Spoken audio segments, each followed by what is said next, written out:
How's it going, Laser Bruces? I'm Bobby Sixkilla, and welcome to a game called The Divine Deception. This is the new game by the developer of the Zodiac Trail. Themesian, I believe, is the name of the developer.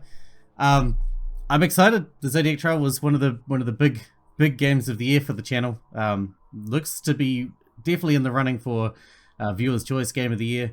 For the end of the year, I've really got to get my ass into gear and get those votes done, but let's get into this one, shall we? We will be doing this in a full series, but this will be a quick first half hour or so impressions, as it were, first episode, because we've got other games to get out of the way, and then we will come back to this once probably I finish Pokemon Brilliant Diamond, and we'll finish this one up after that. But firstly, seeing the game has just come out, let's jump in. Thank you to the developer, by the way, for sending us over a key, same as they did last time. Let's jump in, shall we? Good. Very good. Very good indeed. The art's very impressive already. For a minute there, I was worried I'd set this up wrong. Alright then. Guess we can get started. Welcome, reader. Glad to have you here. Who are you? Why, that is a good question, isn't it? Who exactly am I in all this? I'm afraid I don't have a good answer for you on that front. Who I am is a long and sordid story, one completely disconnected from the one we're here to tell. We shouldn't get bogged down in such details so early. But you have a point. It'd be best if you had something to call me. Let's see then. What should you call me? Alright, let's keep things straightforward. You can just call me the narrator. How does that sound? I'm fine with that. Great. Then the narrator it is. The more I say it, the more I like it. The narrator. How official sounding. How ominous. It adds a layer of mystique to this whole thing, don't you think? I don't even know what this whole thing is. Relax, relax. We're getting there. Anyways, now that we got that settled, we should move on. There's a lot of ground to cover after all. As much as I love small talk, it'd be irresponsible to engage in it at a time like this. Well, not that I'm opposed to being irresponsible, but I digress. What is this? This? What you're experiencing right now? How to put it? No, the more I think about it, the more I realize I shouldn't tell you. I mean, explaining everything would be a whole other story, and again, that's not the one we're here to tell. Honestly, it'd probably be for the best if you just forget about all of this. Who I am, what this is, you won't find answers to those questions, not in this tale. So just relax and accept it. All that matters is that you're going to experience the story, and I'm here to help you guide you through it. Okay? Okay. Great. It's nice that you're cooperative. We'll make this whole thing go far smoother. Tonight's story is one of immense drama. It is a story of a city, a story of change, a story of mortal gods. There is death, violence, betrayal, gambling, and above all else, deception. There will be sadness, anger, elation, surprise. There will be... No. This isn't right. I can describe how intense the story will be all I want, but it still won't properly capture the feeling. What's the problem here? How can I get you to truly delve into this story the way you must? Oh, right. Duh. It's obvious, isn't it?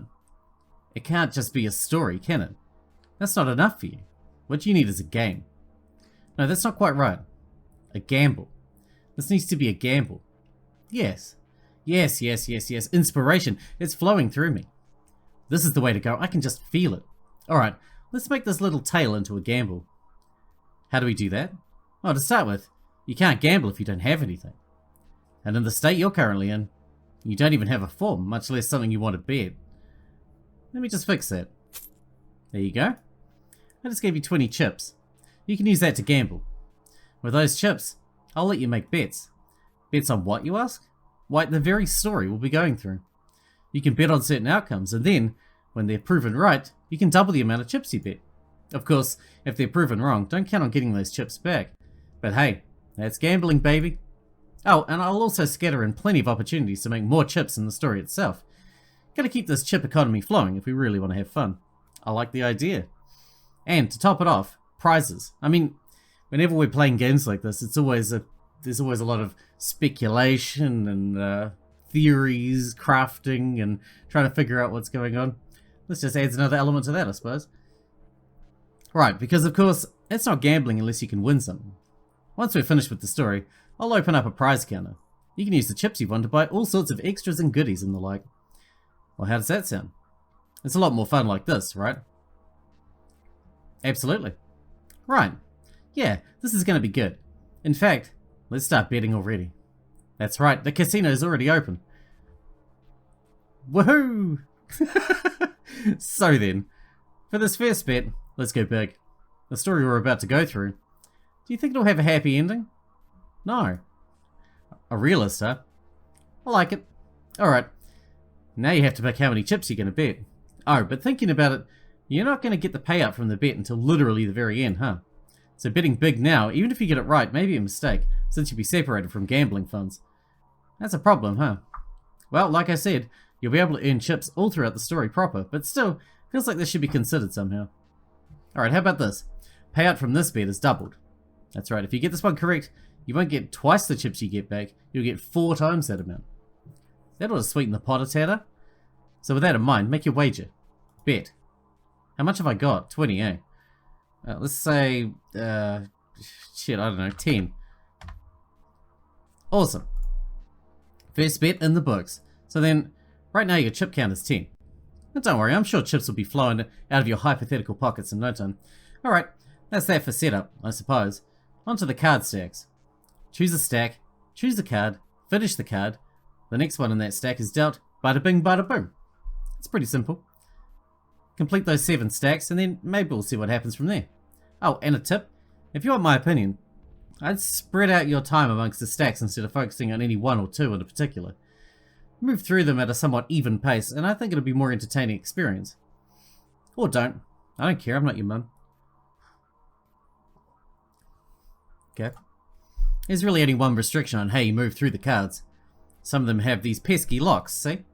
If you want to unlock these locks, you have to find a key of the matching level. Keys can be collected by completing cards, so basically, if you run into a roadblock, try a different stack. Oh, and only one use per key. Annoying, I know, but trust me, it's better this way. Alright, and you're off. Let's start with... computer. Eye in the sky. Fucking reposts. I've seen that one like a dozen times. Where were the mods? Whatever. Next page. Come on. It took like 7 seconds. Why were Kamapa's servers so painfully slow? They were like one of the biggest social media platforms. In fact, that their site is still seemingly duct taped together was pretty fucking pathetic. Whatever. Some link to an old band nobody gave a shit about. Some girl recovered from cancer. Oh, boo-hoo, whatever. A neat picture probably found off of Google. A dog. Oh, thank God this user shared their picture of a dog. I really appreciate getting to see this specific dog. It's not like there are 100 goddamn dog pics posted to this hell site every day, Jesus Christ. It astounds me the shit people thought worth posting about. Wasn't there a rule about low effort posting? Whatever. Oh, what's this? Dang, somebody did a whole stop motion routine with their clothes. Unoriginal, but still impressive. If for nothing else, but the sheer amount of time that must have poured into setting all this up. Honestly, it seemed a little pathetic. Who had so much time to be wasting it on things like that? Okay, so maybe it didn't look like I was exactly doing something of great importance either. Pot calling the kettle black and all. Look, I worked a lot, okay? Thankless work. And more importantly, it was good to stay informed as to current trends. This is all part of my process. So yeah, maybe to the untrained eye, shitting around on Kamapa didn't exactly look like a productive use of time, but I knew what I was doing. Anyways, it was just for a bit of time every day. It's not like I was spending hours on it or anything. Let's see. Someone said something dumb on Pyram. No surprise there. Oh, what's this? There's a news article. Olimpo acquires Braggadocio, a chain of record stores. A chain mostly operated within Panthea. It's just another step on the path to Olympio creating a total monopoly of commerce in Panthea. And is this actually a good business strategy?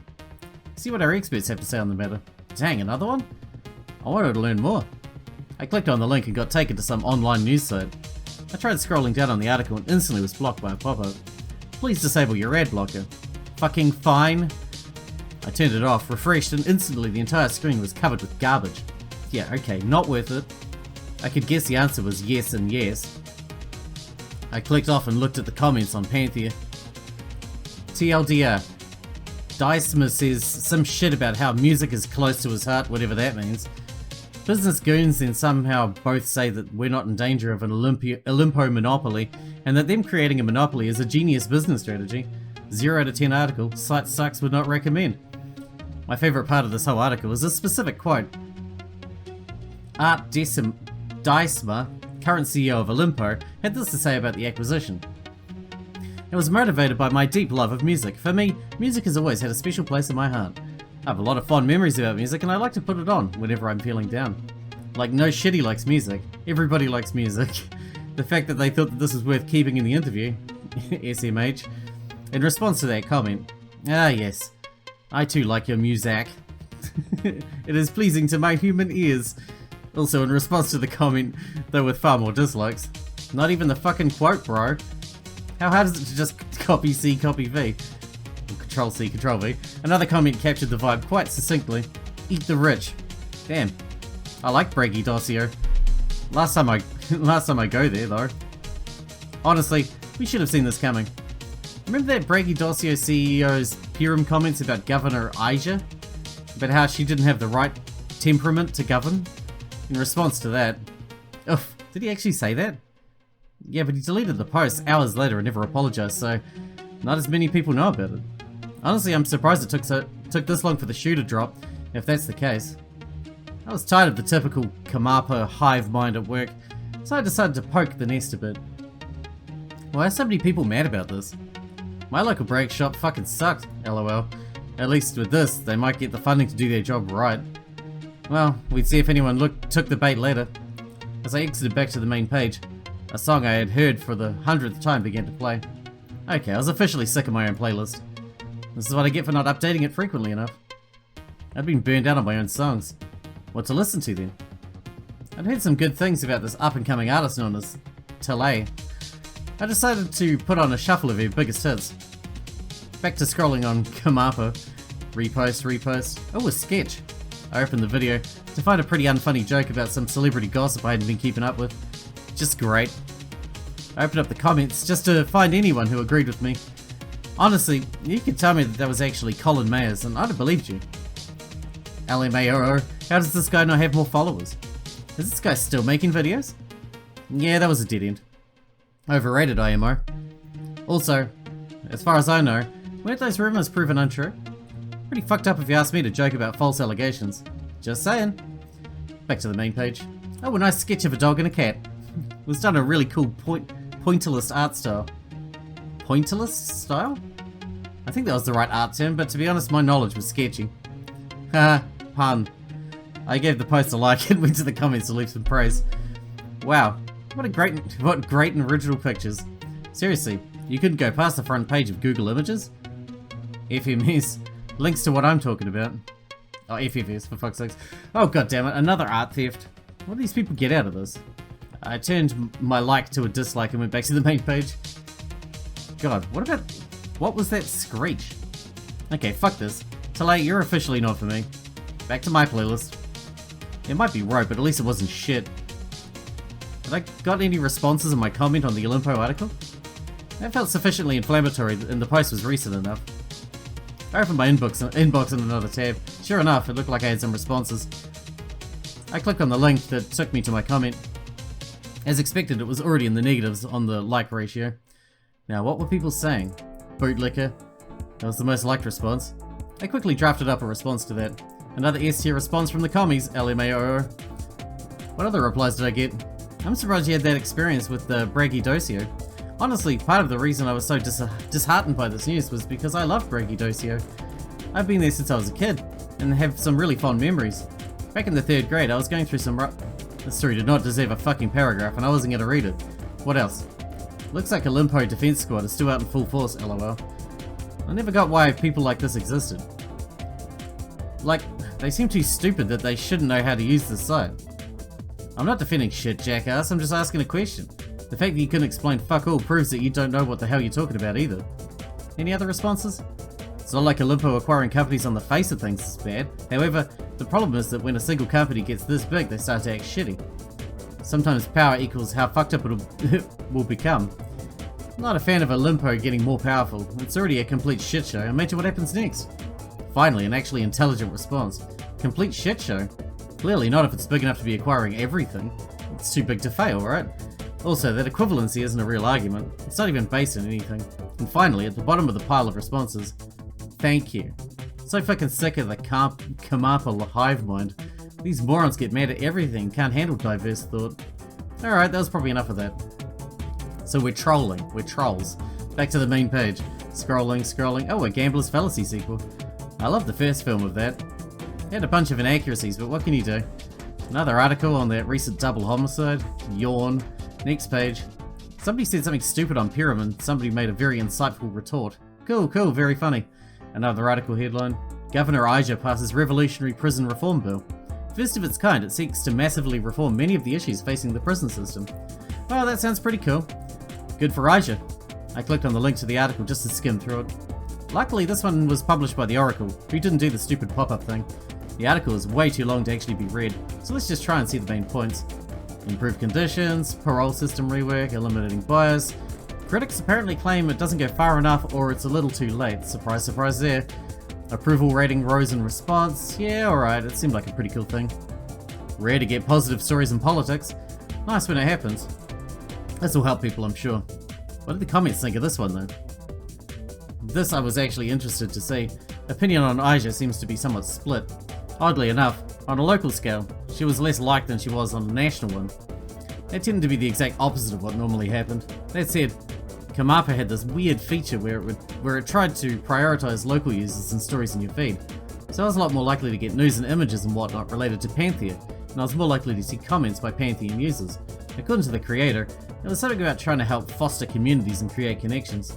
It was a gimmick as far as I was concerned. I mean, on the news side, it was useful to be naturally fed more topical articles instead of either just getting national or international news or defaulting to a specific Panthean feed. Anyway, time to see where people's heads were at. This is actually really encouraging to hear. I have an uncle who's currently imprisoned and I hear a lot of horror stories from him. I know we have a tendency to dehumanize criminals, but most are there for non-violent crimes and fundamentally they're all humans too. Great steps forward in the right direction. Another comment had a bit more of a bleak take. Wow, a humanist law coming out right around election season. Right on schedule.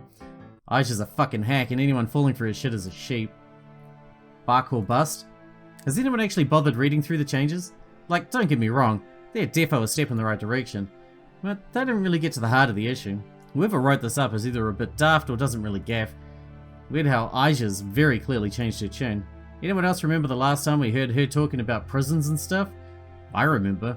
Link for anybody interested. Bloop. Huh, I wonder what this girl was talking about. Intrigued, I clicked on the link. I was taken to another article.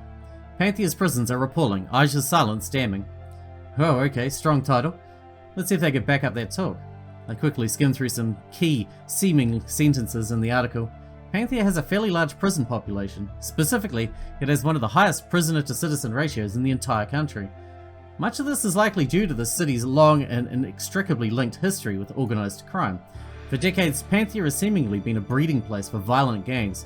There are several reasons why the city could be such a hotbox for this sort of activity. For one, its location as a portside city has made it a prime location for illegal smuggling by the seaside. It's also an incredibly urban area with high income inequality gap. Whatever the reason for these gangs, the fact of the matter is, they've led to Panthean prisons being fairly cramped. However, not until recent undercover operation was it revealed just how miserable those living conditions have been. It appears in a bid to cut costs, several things that seem like basic rights have been restricted to or otherwise compromised. Then it goes into some boring details. Bad conditions for criminals and justice is bad, yada yada. Okay, picking up where Aisha is giving a quote. Obviously, we're looking into the situation independently. However, from the evidence that's been presented, I believe it's quite a stretch to claim that any human rights have been infringed. True, prisoners might not get the same treatment as customers of a fancy hotel, but I give the people every assurance that Panthea looks out for every citizen, regardless of circumstance. I am more than certain that Warden Pei has been doing her best to run a clean operation. She continues to waffle for a bit longer and eventually, the author cuts to the point. It is difficult to take Governor Aja at her word, however. After all, it was she herself who helped get Miss Cami Pay to the position of prison warden. Aja's denial and refusal to take action on the situation comes more across as a carefully calculated political move to limit damage than a sincere one. Looking at her past, this isn't the first example of this type of behaviour from Miss Aja, which raises a very fundamental, if frightening, question. Can we believe in our current administration? Damn. After finishing the article, I was left just a little bit stunned. I mean, don't get me wrong, it's a well-written article. From what I read anyways.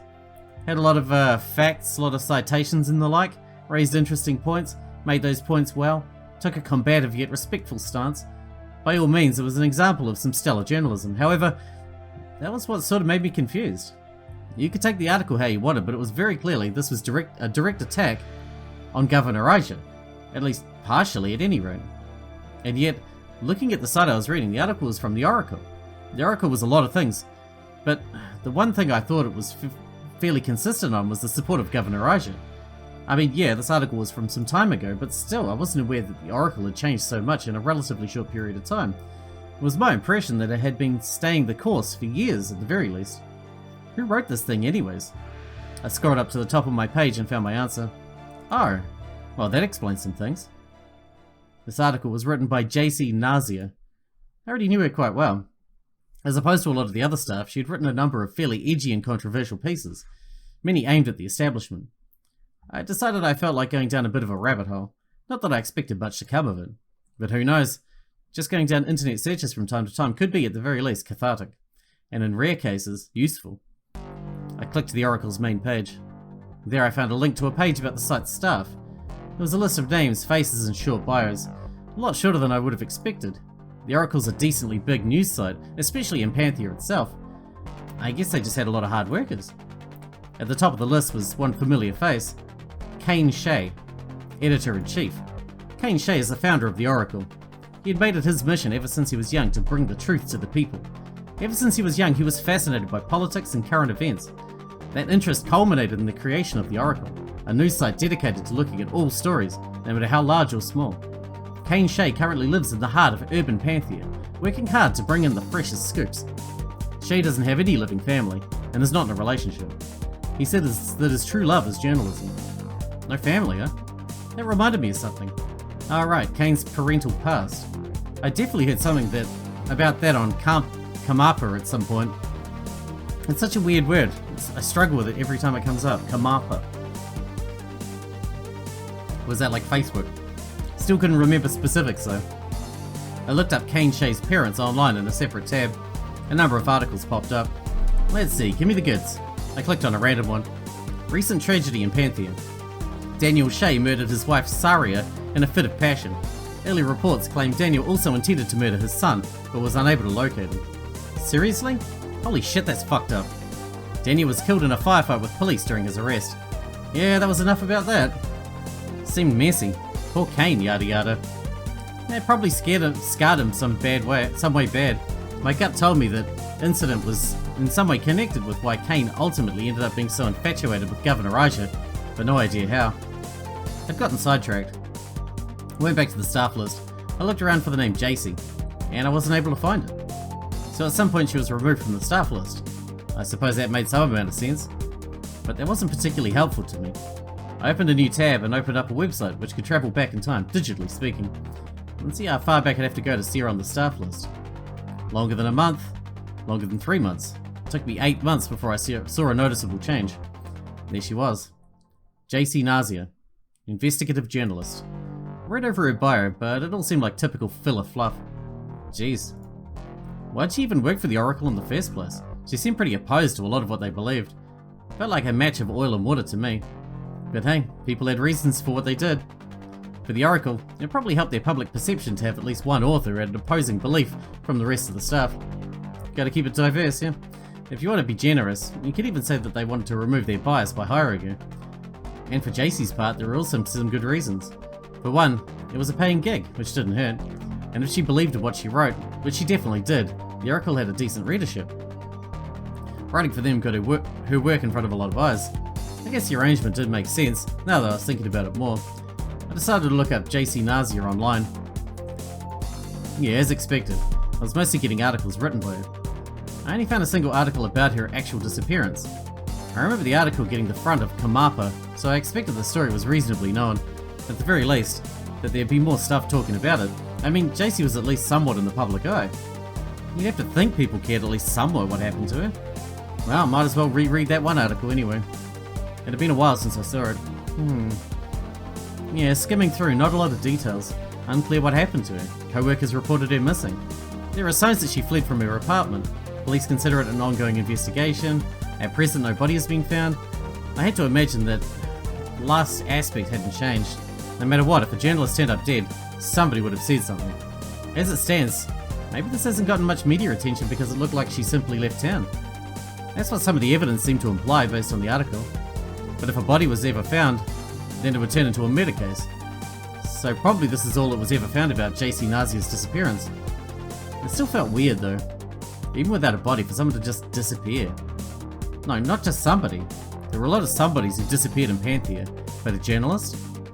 One with multiple controversial takes? There had to be some people who wanted to know more about that. Why hadn't the Oracle published an article about this? Or a statement? Had they? Looking around I couldn't find one. I changed tabs back on my comments in the Olimpo article. Odds were, I got at least one more response to one of my replies. Sure enough, the most level-headed of the commenters I'd run into gave me another reply. My equivalency might not be literal fact, but it's basically fact. Every single example in history supports that role. And just because Olimpo as a company is doing well doesn't mean that it's not fucked. And let me tell you, Olimpo is going down a proper shady path at the moment. There's rampant abuse of power, toxic company culture, employees are the subject of abuse all the time. So yeah, I think my point stands. Abuse of power? Now this felt like an interesting line to pursue. Well duh, it's a big company. Let's see if we can try and push for a bit more information. Given the temperament and likely position of this user, just asking for more straight up would be a fool's errand.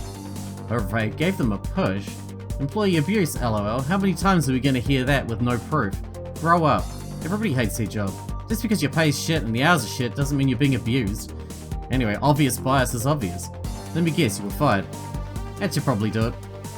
I tabbed back into my other search. I didn't believe that there was any other credible coverage of the JC situation. I decided to scrounge around a bit more. After going down the search results for a bit, I did notice something interesting. A link to a post from a blog site entitled Panthean Heaven. Alright, I'll bite. I opened the link and immediately I was somewhat appalled by what I was seeing. Holy shit, was I in the last decade or something? The user interface of this shit was pretty not great. Gold and black background with green text and ugly font. Oh boy. It was a little bit charming, but more so annoying.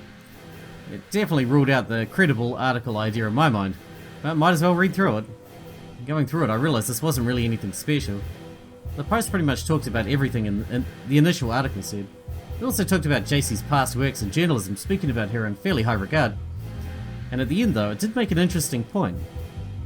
It echoed my concerns about why nobody was talking about it. However, they took it a step further. They claimed that this is part of a cover-up. The reason people weren't talking about it was because the people in power didn't want this to be talked about. So there were people who said things like this, huh? Unfortunately, as much as I'd love to believe the author held incredible truths about Panthea's nature, the delivery was all wrong. Sloppy, conspiratorial, speaking without evidence or direction. No, this is pure speculation on the article's part. I was intrigued with the site though. I decided to click onto the main homepage. It certainly made the whole biblical angle of the site's theming more blatant. Most of the homepage just showed recent posts, typical stuff. However, there was a certain message emblazoned at the top in blocky gold letters that, well, it kind of spoke for itself. Walled off by its golden gates, Panthea poses as a haven. In truth, it is ruled by an almighty power, a god. The god of Panthea has blinded the masses and controls the city. This site is the only one which can reach the truth hidden away behind gold locks. Okay then. It was certainly a take, I suppose. Felt vaguely cultish, but hey, cults were interesting. If I was looking to kill time, I could do a lot worse than poking around here. There was something always amusing to me about crazy conspiracies and such. Yeah man, it's fun for everybody to look at. Come on. Like, they weren't real or anything. That's why Deus Ex, the original Deus Ex, is so damn good. Because it's like every conspiracy theory ever all mashed together into one game. But they're a fun example of human creativity. I decided to click the About Us button to try and get a more formalized version of what the site's thesis was. And indeed, the button led to a paragraph. However, before I read anything else, my eyes caught the name of the author, the Devil. Okay then. I like that, I could dig the satanic vibe. So Devil, blow me away. Have you ever felt like something wasn't right about the Panthea? Ever felt like you were going crazy, seeing patterns that didn't connect? Ever wonder why this place could be so full of contradictions? Why to the world, we could look like a saintly place, and yet, at the same time, be a hellhole to the citizens? Why gangs never seem to leave? What if I told you that this wasn't haphazard? These weren't just coincidences. This was a calculated conspiracy. I know this sounds crazy. I mean, I'm literally using the word conspiracy to describe it. But if you're reading this, I think you're the type to look beyond such surface descriptions.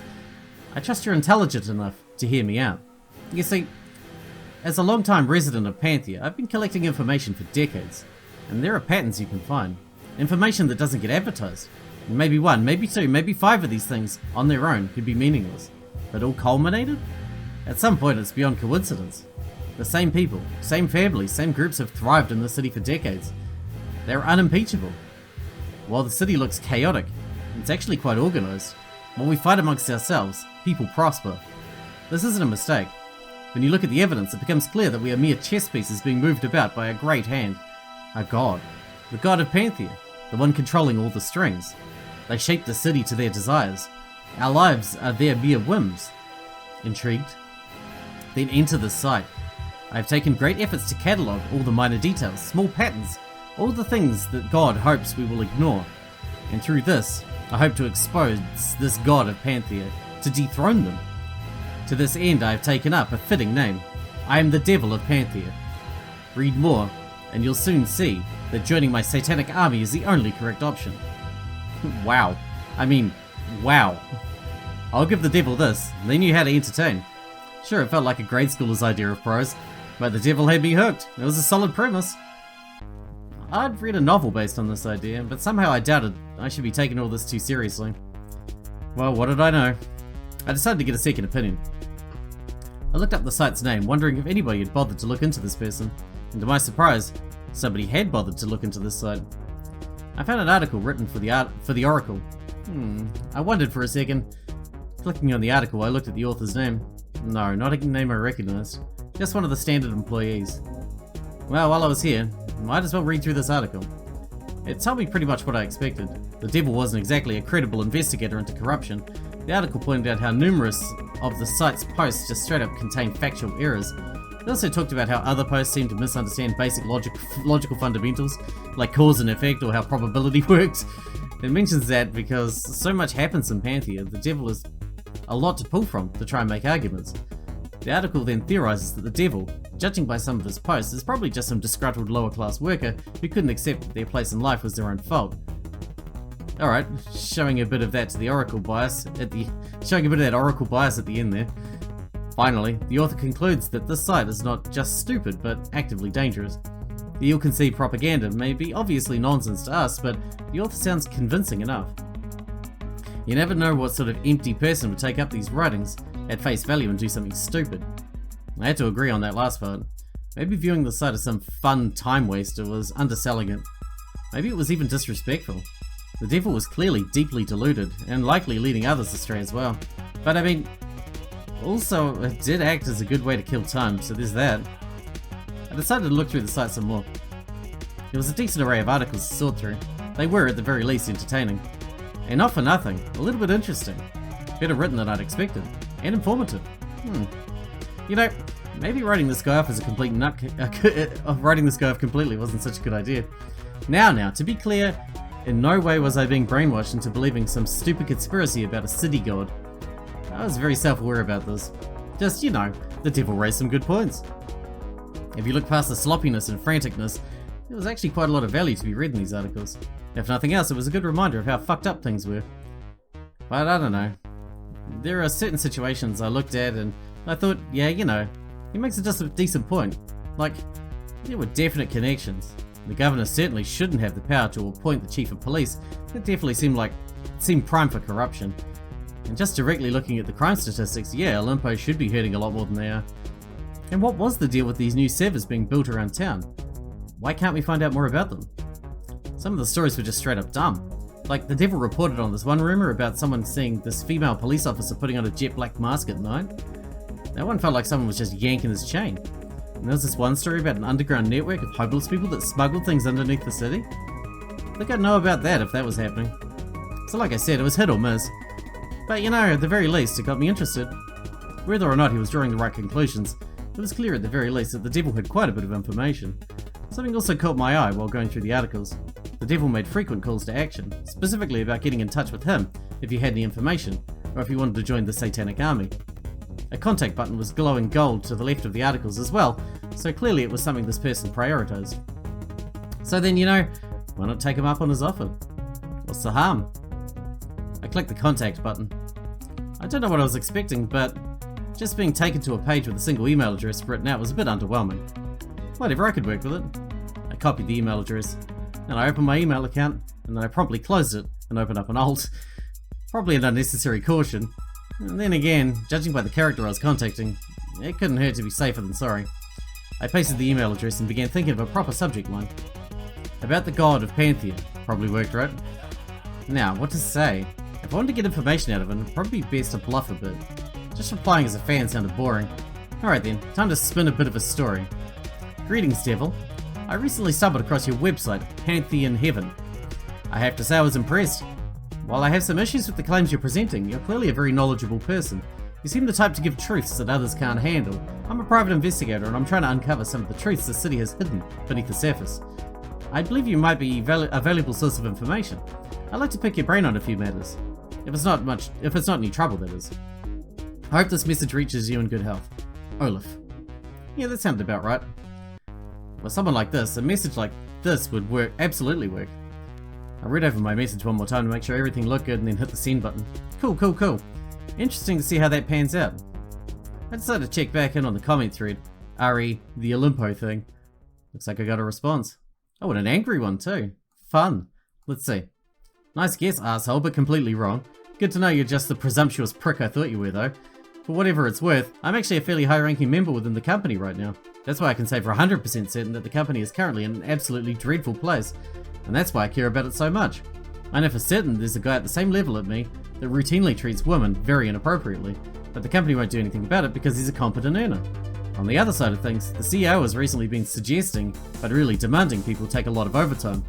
And the whole corporate culture is intentionally kept very tense and combative. I know for a fact managers of lower divisions are specifically instructed to not let people get too content or connected. I suspect this last touch might be a hollow effort to try and prevent unions from popping up. So yeah, mic drop. Get bent, mate. Oh, wasn't this a cheeky reply? I liked it, I really did. For a bit I was starting to feel bad, thinking I was actually making somebody legitimately upset who was just trying to help. Good to know I was just having a back and forth with just another internet dipshit like plenty of other times.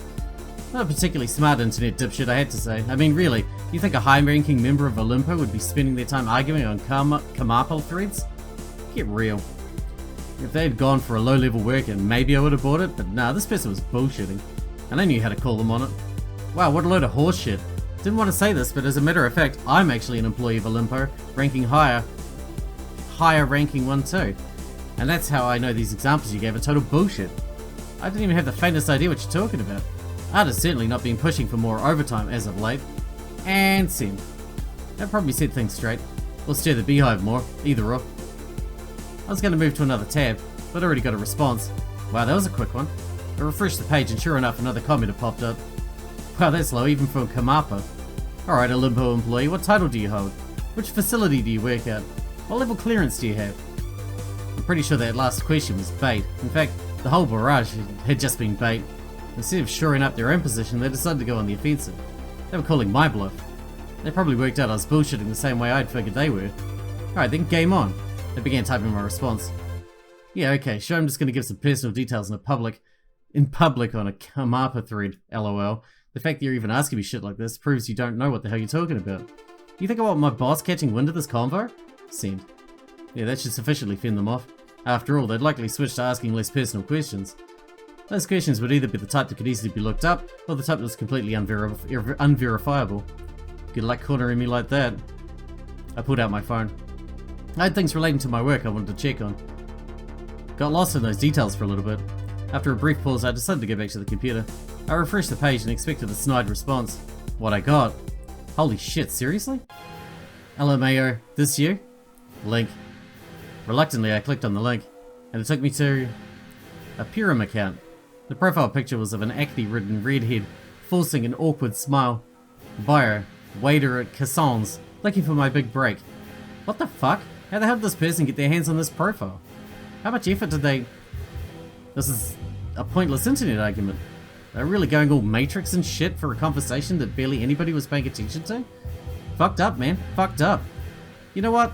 I'm not gonna take this shit lying down. If you think doxing is fair game, then let's fucking go. I can tit for tat you all day. Hacking certainly wasn't my primary skill set, but I also wasn't rubbish at it. Let's see what we can do. Well. Look what we have here. Seems like we've got ourselves a little mini-game on our hands. A hacking mini-game to be specific. Goody. I always wished I was good at technology and stuff. Always thought it would be cool. Sure as hell would be useful. But I got people for that. But it appears our hero has no such luck. Hero? He must valiantly go it alone. But how? Let me show you how hacking works with a little example. Right, we're in the hackersphere. The netiverse. The cybersphere. Or some poor approximation of it, I suppose. Hey, don't get on my ass for the graphics. Writing this whole thing's a lot of work. I had shit to do. Anyway, in front of us, we have the hacking grid. Right now, all 25 of the cyber tiles are live. Simply by clicking on them, you can kill any of them. If you kill the right tiles and submit your answer, the hacking will be a success. Easy, right? Oh yeah, you've actually got to figure out what the right tiles are, huh? Yeah, it's a wee bit more tricky, but no worries, it's all based off a simple set of rules. Let me show you how it's done. First of all, you're never going to have to kill a tile with a number on it. Just putting that thought out of your head. See, the number describes the size of its region. A region is a group of live tiles which are directly connected, that is to say no diagonals. A region is, by its very definition, surrounded by dead tiles. So you see those puny 1 tiles? Pretty easy shit right there. Since their regions are only 1 large, not a lot of thought is needed to figure out the first move. There we go. Nice and isolated, as it should be. Now, here's the next important rule. Live tiles can only exist in a numbered region. No live tile straggle is allowed. I mean, that's just data that doesn't store any information. Can you say redundant? Right now I see 2 live tiles that can't possibly be connected to a numbered region. You see him? Great. Let's kill him. Booyah. Double kill. Alright then, what's next? Oh right. You have to be careful about killing these cyber tiles. Don't want to completely fry the mainframe, hacker speak. So you're not allowed to have a 2x2 square of dead tiles. This rule can be a real pain in the ass, so try not to let it trip you up. With this rule in mind, do you see what you need to do? Based off the tiles we've already killed, there is now 1 tile we're not allowed to kill. The tile right above the upper toe. But that's fine, we'll just incorporate that into 2's live region. That means these can go. So let's create that region. Cool. What else? There's something else I'm forgetting. Oh. Any given live region can only have 1 number tile in it. Each number tile gets its own live region, a simple precaution to prevent data override. On the bottom row, that 2 and 3 are looking awfully friendly. Can't have that now, can we? We should separate them by killing the tile between them. Oh, and if we do that, figuring out the region for the 2 tile should be pretty simple, huh? Let's just go ahead and do that. I'll just go ahead and do that for us. Okay. One final itsy bitsy thing to remember. I know, last rule, I promise. All the dead tiles must be directly connected, forming 1 large continuous wall. Because hacker reasons. The dead tiles separating the 2 and the 3 are currently disconnected. Let's quickly fix that little situation. And now we're at the final stretch. 1 region left to create. No new rules to introduce, so you should be able to figure out the last of these 2. There's no diagonals. Got it? Yes. Cool. I'd be worried if you didn't, being honest. See, it's simple. You can't kill the tile right above the 3, it would be creating a 2x2 square of dead tiles. And you can't kill the tile right at 3, because that dead tile would be disconnected from the great dead wall. So by process of elimination, the 2 tiles to kill, bringing the region to a mere 3 live tiles, is easy to spot. And huzzah! Each number has its own live region, each with the correct number of directly connected live tiles. All the dead tiles are directly connected and there are no 2x2 dead squares. There are no live tiles outside of the numbered live region, and no live region has multiple numbered tiles within it. I think you can call that a job well done. And all that's left to do is submit. So that's that. Hacking tutorial completed. Now you 100% understand how to solve these puzzles. I mean, you got all that, right? You get how to solve these hacking puzzles. Yeah, I got it. I find it's always preferable to understand things more, but I suppose it's a free country. I tease. Oh, but don't worry. If you're just lying to me there, you can always skip these puzzles if they're not your cup of tea. Of course, if you skip, you're not going to win any chips. Oh, did I not mention? Yes, these hacking interludes are a prime time to score a few chips, here and there. You're welcome, by the way. Not that I do it out of generosity. The more chips I give you, the more you can lose gambling to me. It's a very everybody wins situation, you understand. Okay, now for the important question. How confident are you in solving these sorts of puzzles? Let's set your difficulty level. And just to be clear, that little doodad I just showed you? Baby shit. It's like a fraction of the potential these bad boys might reach. If this isn't your thing, if you're the kind of struggling to follow along, swallow your pride and choose easy. If this feels somewhat interesting, and you have a decent head on your shoulders, take the safe play and choose normal. If this is very much your shit, if you feel bored just by the explanation, maybe shoot for the moon with hard. Whatever your choice, you can't change it later, so make sure you're sure. Normal. That's a solid choice. Very standard, right down the middle. A little boring, but what can you do? Anyway, if you chose normal, but only because you didn't want to choose easy, don't worry. You can always just skip. Alright, I've thoroughly killed the pacing, and I'm sure you just want me to shut up and let you get to hacking. Fair play. Go on ahead. Alright, so we'll do the hack. Oh man, this is a lot more complicated. We'll do this, and then we'll wrap it up, because I let it go on a lot longer than I intended to already. Well, that was fucking brutal. Maybe I should have picked easy after all. This is going to be a long game at this rate, but I think that's right. I think that... it's probably wrong, but I think that's right. It took quite a while though, 10 minutes, 10, 12 minutes to fuck around with it until it worked out, but fingers crossed. Oh. Yeah, okay, hell yeah. I had a trace. Now let's see here. Damn, I guess I stood corrected. The profile I was looking at was indeed a member of Olimpo. Chara Tucker. Some chick who dyed her hair pink from the look of this picture. How'd you get to that position in a company at such a young age? She must have been pretty intelligent, which made it even weird that she was spending her time having internet arguments with randos. No, not just arguments. Doing legitimate hacking to prove a point. That's sad. Went back to the thread and responded, "Wow, Chara, doxing? I expected better behavior from one of Olimpo's chief directors." Send. Hopefully that'll put a bit of a fear into her. Serves her right. My eyes were then drawn to a little notification on one of my tabs. My old email account had received a message. I tabbed over and sure enough, the devil had already responded. Sick. That was a fast response time. Guess he probably had a lot of free time. That tracks. I opened the email, excited to see what he had to say. Olaf, thank you for your email. I'm grateful that you reached out to me for your task. You couldn't have chosen a better person. It seems we share a common goal in trying to expose Panthea's true side to the larger world. I can see how some of my conclusions might appear strained, however. There's a lot of data to pore over and simply many things we don't know. I'd love to hear some of your opinions on what's really going on. Perhaps we can compare notes. Up until now, this is about what I expected, but then the email took a turn I didn't see coming. To be honest, I actually have more evidence that I haven't posted to the site. Incontrovertible evidence. It's not exactly the type of thing I feel confident sharing with the general public, given my current situation. However, if it would aid your investigation, I'd be happy to share it with you. The devil. Huh. Alright, we need to wrap this one up because we are super duper out of time because I've been recording for ages now. But I'll cut through that puzzle because it took fucking ages and it's not very interesting to watch.